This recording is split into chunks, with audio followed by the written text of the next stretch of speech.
नारायण कुछ नहीं, आप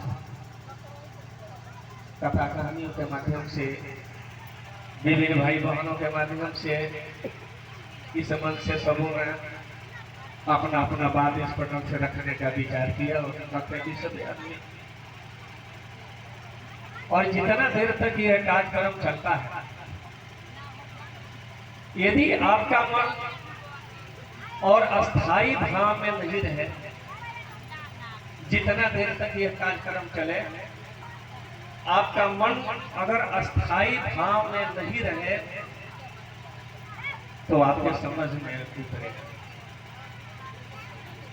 समझ में इसलिए नहीं उतरेगा कि इस मन से ना कोई साधु महात्मा बोलता है, ना कोई संत फकीर बोलता है, ना कोई उपदेशक बोलते हैं, ना कोई वेद पुराण शास्त्र की यहाँ पर बखान की जाती है।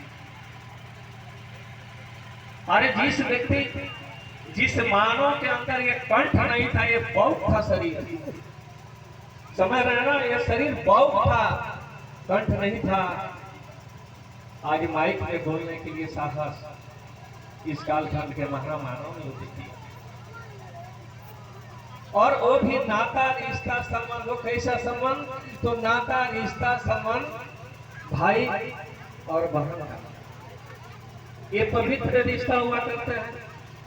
साहब ने कहा कि इसके लिए तो भाई किसी जाति धर्म लिंग संप्रदाय की बात नहीं है, वो किस जाति से आते हैं, वो क्या खाते हैं, क्या पहने हुए हैं, क्या बोल रहे हैं, इसकी भी आवश्यकता नहीं है। और शिव की पूजा हमारे घर के आंगन में आज से नहीं, वो तो अनादि काल से आ रही है। सबों ने यहाँ से बच के मत नहीं सका कि भैया ये तो सावन है, और धीरे धीरे सावन जा रहा है, फिर सावन आएगा, लेकिन इसमें से कितने लोग जो चले जाएंगे तो फिर यहाँ पाना मुश्किल है। और जितना दिन यहाँ पर इस मेले में रहने के लिए महादेव शिव ने यहाँ पर भेजा है, ये व्यर्थ की जीवन में अगर हम ये चौपट कर देंगे, बर्बाद कर देंगे, तो जीवन तो अधूरा रह जाएगा। ये जीवन अधूरा रह जाएगा। आप मंदिर में जा रहे हैं पूजा करने के लिए, कल सोमवार है, बहुत ज्यादा भीड़ लगेगी, भाई बहनों की कथा लगेगी। नीतीश जी बगल मंदिर में, हमारे घर के बगल में हम है, इधर में नीतीश जी हैं, साप्ताहिक वहाँ पर गुरु काज होती है शुक्रवार के। यहाँ पर हमारे मनसा था जो सहवाचक दीदी जो कोही है, जो हमारे अगल बगल के वहाँ पर जाते हैं, वहाँ का तमाशा देखने को मिलता है।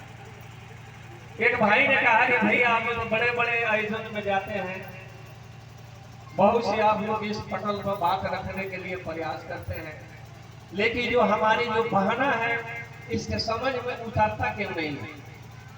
आखिर में समझ कौन देगा? ये आप शिव को गुरु बनाए हुए हैं, ये गुरु को बनाए हुए शिव गुरु है, तो गुरु से ज्ञान की प्राप्ति कहाँ हो रही है आपको?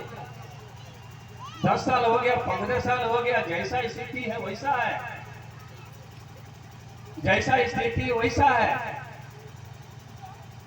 तो समझ में कब उतरेगा? ज्ञान कब होगी? ज्ञान की आवश्यकता है। सेनूर तो हमारी दीदी लगाती है, हमारी माँ बहनें लगाती है, पति तो सेनूर नहीं लगाता है। मंदिर में देखने को मिलता है कि हमारे पार्वती जी का कोई मूर्ति ले आकर वहाँ पर रख दीजिए, महादेव जी हैं ज्योतिर्लिंग के आगे, देख रहे हैं कि हमारे पार्वती जी पर कम सेनूर चढ़ा है, महादेव को सेनूर से पूरा नहवा दिए। यही ज्ञान मांग रही है आप लोग,